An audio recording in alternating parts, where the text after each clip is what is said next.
اللہ کریم فرماتے ہیں خلق السماوات والارض بالحق وصورکم فاحسن صورکم والیہ المصیر۔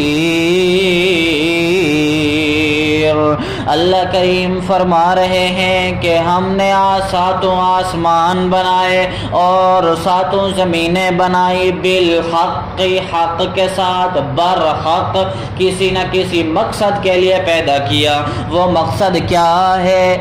وہ مقصد کیا ہے؟ اللہ کریم فرما رہے ہیں کہ ہم نے آسمان بنایا تو تمہارے فائدے کے لیے، سورج بنایا تو تمہارے فائدے کے لیے، چاند ستارے بنائے تو تمہارے فائدے کے لیے، زمین بنائی تو تمہارے فائدے کے لیے۔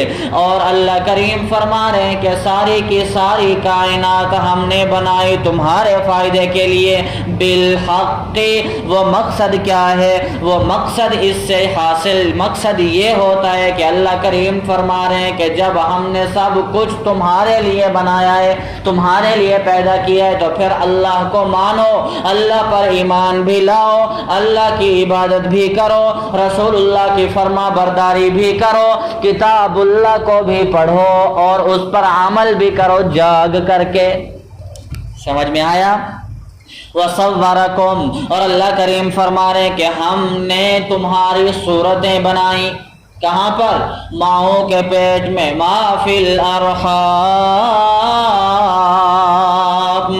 ماؤں کے پیٹ کے اندر ہم نے تمہیں اچھی شکل و صورت، اچھے سانچے کے اندر ڈھالا، فاحسن صورکم، اور تمہیں اچھی اچھی خوبصورت شکل کے اندر پیدا کیا، خوبصورت سے خوبصورت بنایا۔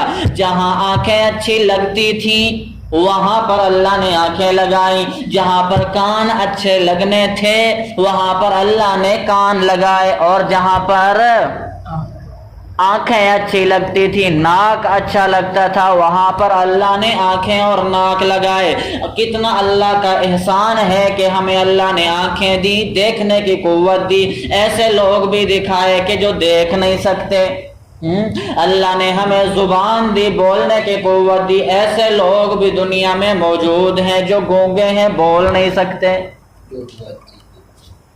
اللہ نے ہمیں کان دیے، خوبصورت کان اللہ نے ہمارے لیے بنا دیے۔ یہ کان، ان کانوں سے اللہ نے پھر ہمیں سننے کی قوت بھی دے دی۔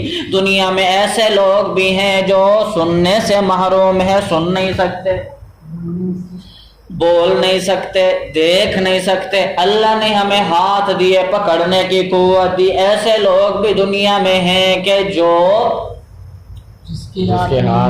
جن کے ہاتھ نہیں ہیں، جو ہاتھوں سے پکڑ بھی نہیں سکتے۔ اللہ نے ہمیں پاؤں دیے، چلنے کی قوت دی۔ دنیا میں ایسے لوگ بھی موجود ہیں جو چل نہیں سکتے، ان کے پاؤں ہی نہیں ہیں۔ اللہ کریم فرماتے ہیں وَصَوَّرَكُمْ، اور ہم نے ہی تمہیں اچھی شکل و صورت کے اندر ڈھالا، فَأَحْسَنَ صُوَرَكُمْ، اور اچھی اچھی صورتیں شکلیں تمہاری بنائیں۔ دنیا کے اندر پھر بے مقصد زندگی نہیں گزارنی، یہ بات ذہن اور دل و دماغ کے اندر رکھ کر کے زندگی گزارنی ہے۔ کیا؟ وَإِلَيْهِ الْمَصِيرُ، کہ لوٹ کر اللہ کے پاس ہی جانا ہے۔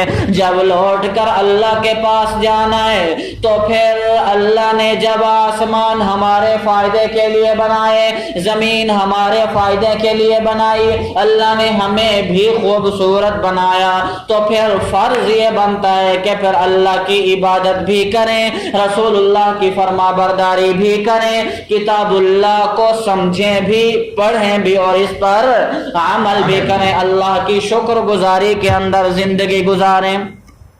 پھر اللہ کریم فرما رہے ہیں یعلم ما فی السماوات والارض،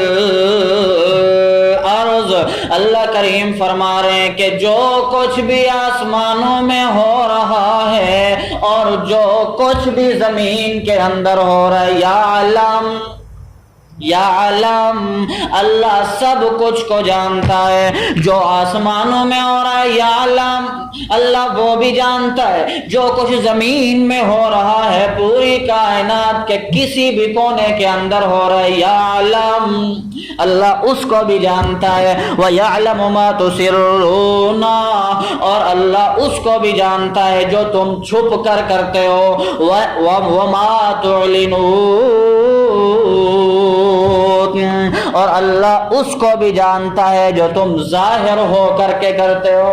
بات سمجھ میں آ گئی؟ جو چھپ کر کرتے ہو اللہ اس کو بھی جانتا ہے، جو ظاہر میں لوگوں کے سامنے کرتے ہو اللہ اس کو بھی جانتا ہے، دن کی روشنی میں کرتے ہو اللہ اس کو بھی جانتا ہے، رات کی تاریکی میں کرتے ہو اللہ اس کو بھی جانتا ہے۔ اس سے بھی ایک قدم آگے بڑھ کے اللہ کریم فرما رہے واللہ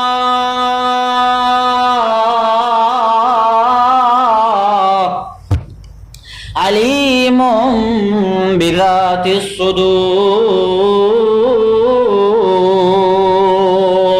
اور اللہ کریم تو وہ ذات ہے جو دلوں کے رازوں کو بھی جاننے والی ذات ہے، اللہ تو وہ ذات ہے جو دلوں کے احوال کو بھی جانتا ہے، اللہ تو وہ ذات ہے جو سب کے اعمال کو بھی جانتا ہے، اللہ تو وہ ذات ہے جو سب کے احوال کو بھی جانتا ہے۔